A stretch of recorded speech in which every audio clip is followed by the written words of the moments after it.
体会人间冷暖，看尽世间百态。欢迎您收听人生语录。有诗云：万般自作还自受，地狱受苦怨何人？人间有八苦：生、老、病、死、爱别离、怨憎会、求不得、五阴盛。这8种痛苦都会悄悄地来到我们的身边，不论我们是否接受，是否喜欢，它们都会降临。该受的罪，该吃的苦，一点也逃不了。人各有命，有的人命运很凄惨，而有的人却一生好命。命是全部讲理的，而人这辈子若是没有完成这2个天命，上天就会让你在轮回里受苦。别不信，接着往下看。从古至今一直流传着这么一个神话传说：周朝的姜子牙，战国时期的孙膑，三国时期的诸葛亮，元末明初的刘伯温，他们都是同一个人。姜子牙封神后，由于没有仙缘，所以缺乏神位的他只能投胎转世，成为了兵家大能孙膑。孙膑不幸被师兄庞涓设计挖掉了膝盖骨，导致孙膑一生都只能坐着轮椅，让人推着走。哪怕孙膑后来带兵杀掉了庞涓，还是无法改变有缺陷的现实。再一次转世，孙膑成了诸葛亮。诸葛亮给人的印象就是羽扇纶巾，同时坐在4轮车上。可以说，这一世的诸葛亮既有姜子牙的智慧，也有孙膑的本事。只不过诸葛亮没有遇到好时机，也无法以一人之力拯救大汉，所以有了3分天下诸葛亮的说法。在上方谷一战中，大禹救了司马懿父子一命，诸葛亮也感慨气数已尽，不久后病逝于五丈原，享年54岁。下辈子，诸葛亮转世成为了刘伯温。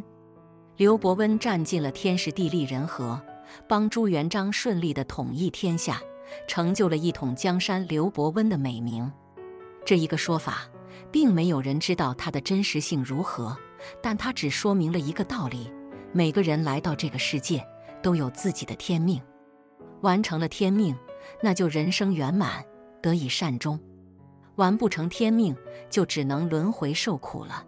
有一位禅师说过，每个人来到这个世界都是来还债的，欠了别人的情债，那你这辈子就需要偿还；欠了别人某些恩情，那你就需要找到他们去报恩；得罪了某些人，那别人也会找你报仇。谈到情债，我们可以望一眼枕边人，为什么我们会遇到他，还跟他结婚呢？没有人说得清楚。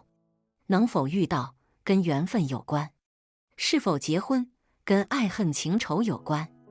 你跟他有前世今生的缘分，哪怕你在天南，他在海北，那你和他也能相遇。你跟他之间有斩不断、理还乱的关系，那你就需要偿还他的情债。赵宋的赵匡胤一族，周世宗柴荣死后，大将军赵匡胤黄袍加身，顺利平定了南方。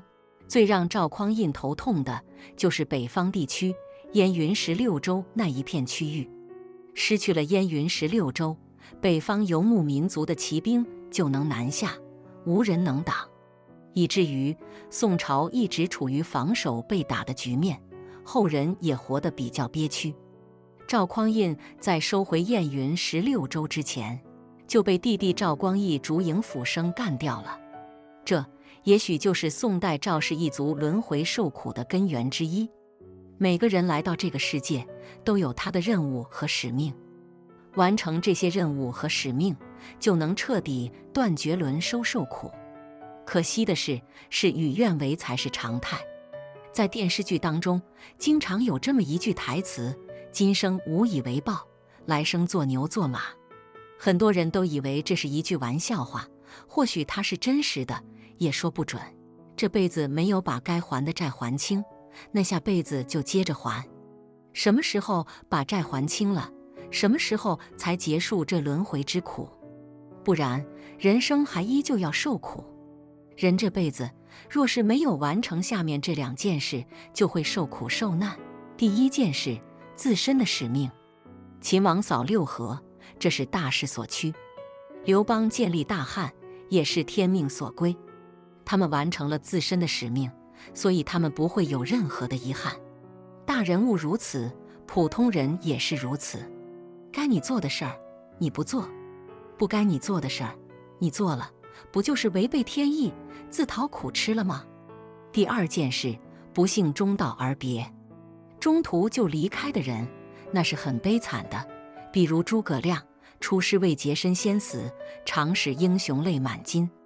悲剧照应下的人生，会让当事人在轮回当中一直受苦受罪。为什么人需要活着，不能轻生？因为生命是老天赋予的，放弃了生命，就等于违背了天意。这辈子的苦，也许需要下辈子来承受。人降生于红尘，该要做什么，不该做什么，都是注定好的。你我所能做到的，不过是把该做的事儿做好，结果如何，就顺其自然了。